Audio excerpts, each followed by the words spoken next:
Okay, let's talk about Los Angeles and the protests, the riots, the vandalism, everything that's going on there. And also now Pete Hegseth saying that they are sending in the Marines. Is that the latest? They're sending in the Marines now? So I know they were mentioning this. Marines. Yeah, okay. So they're saying that they're actually doing it.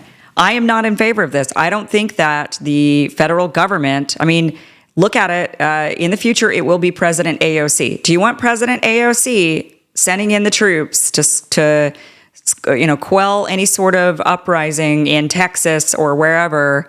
I think this is an attack on state sovereign rights. I mean, the president has every right to control the border. I think the border is totally and completely the president's responsibility and in his purview to handle.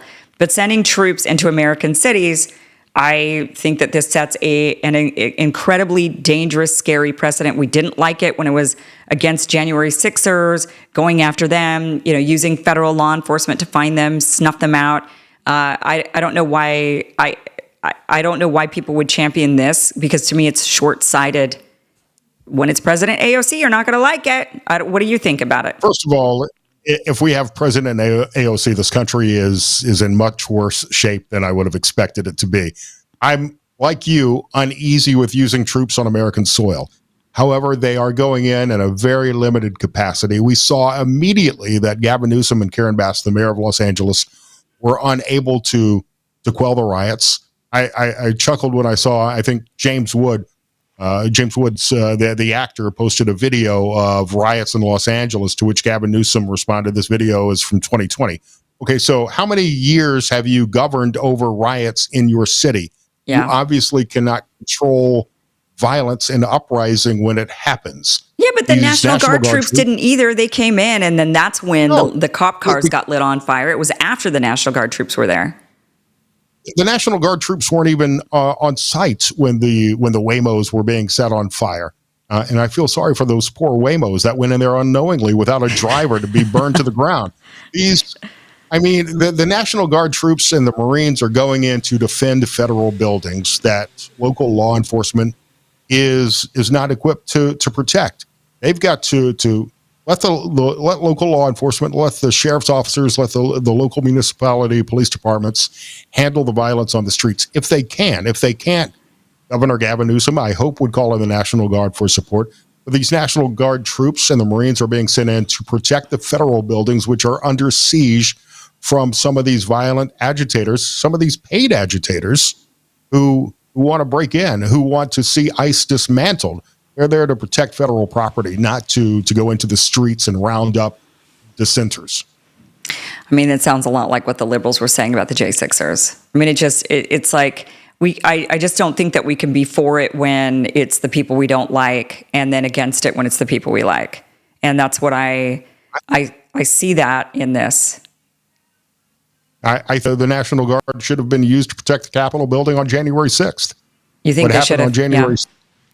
What happened on it's federal property? What happened on January 6th is unfortunate. I think a lot of it has been played up for political purposes.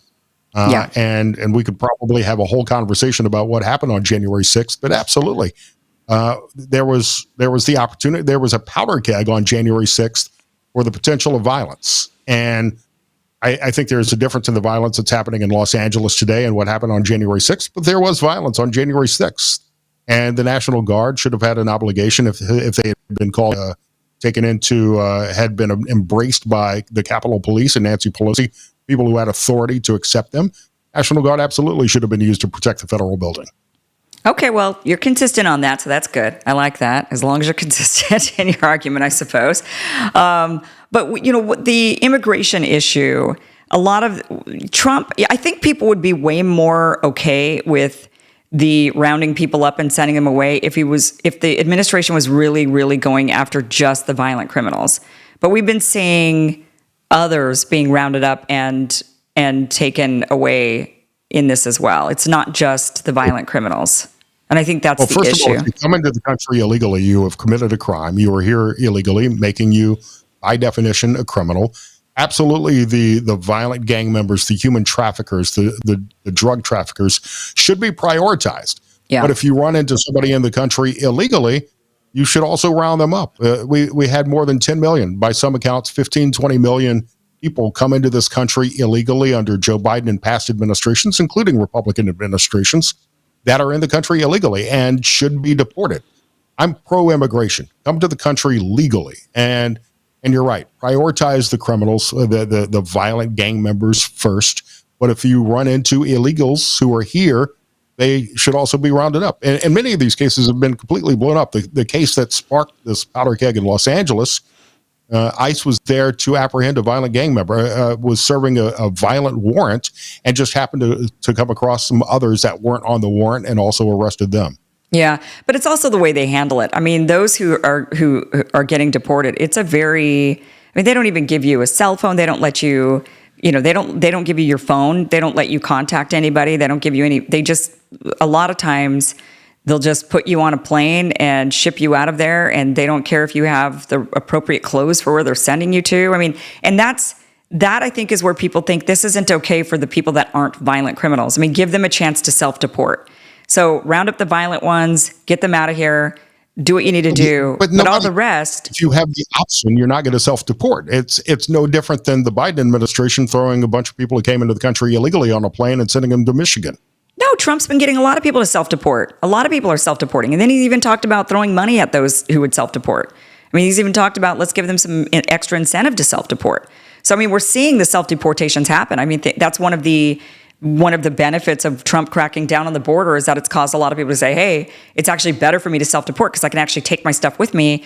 And then if I go back, then I'm not on the record. And then I can maybe come back legally. If you get deported, you can never come back. But if you self-deport and they don't know, and then you could leave and reapply and actually try to make it in legally. Plus, you get to keep all your stuff, and you're not shipped out on a plane with a tank top and shorts, and you're being sent off to some winter place in South America. You know what I mean? That's, I think I just think that people are looking for a more humane way for the rounding up of the nonviolent criminals, of the grandmas or the women that are cleaning or the kids that had really no choice in any of this and their parents brought them over. I mean, I think that's what people are looking for. And they're kind of looking at this like, are we really going to be that country? Well, I'm looking for a little more consistency too. I will grant you the fact that some of these ICE raids in some of these cities are absolutely being done for political purposes.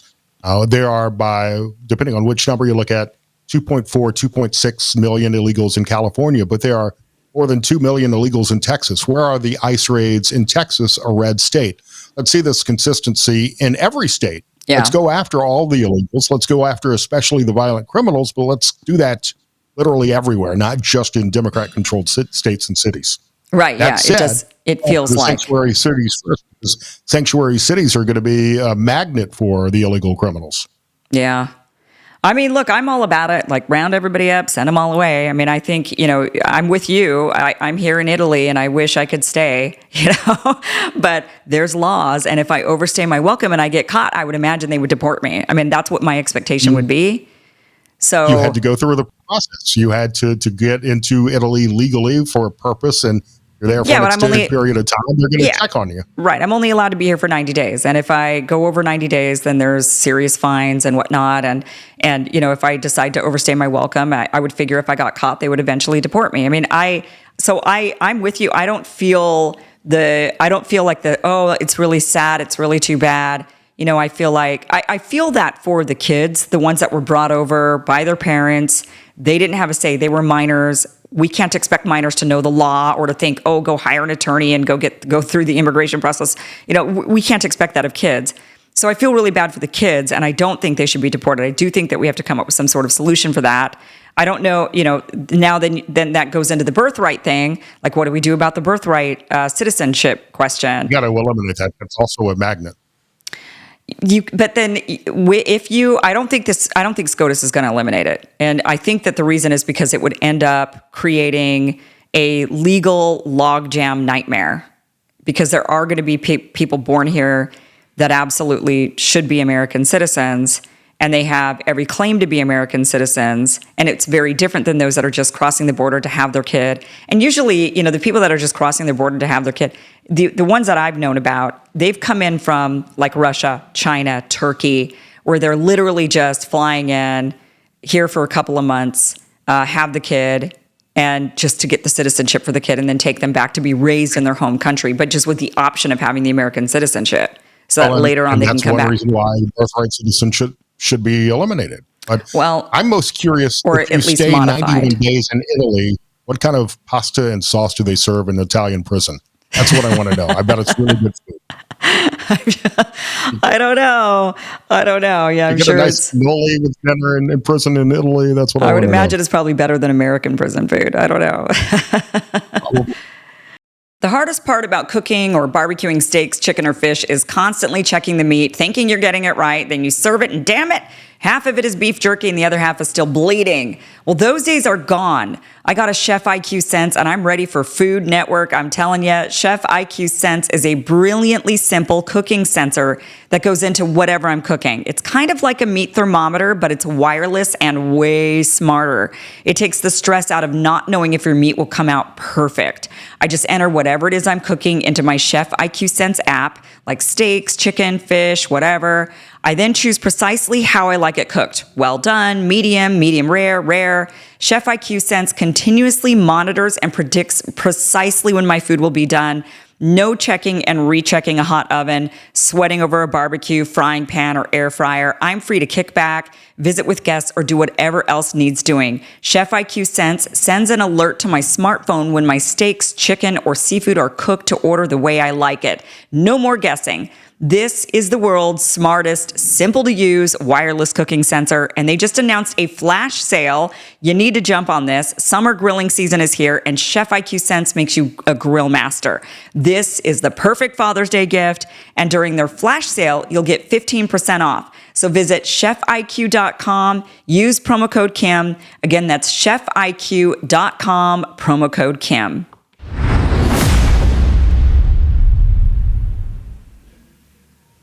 Watching this clip from the full Kim Iverson Show, which you could check out Monday through Friday, 5 p.m. Eastern. Just head to KimIversonShow.com.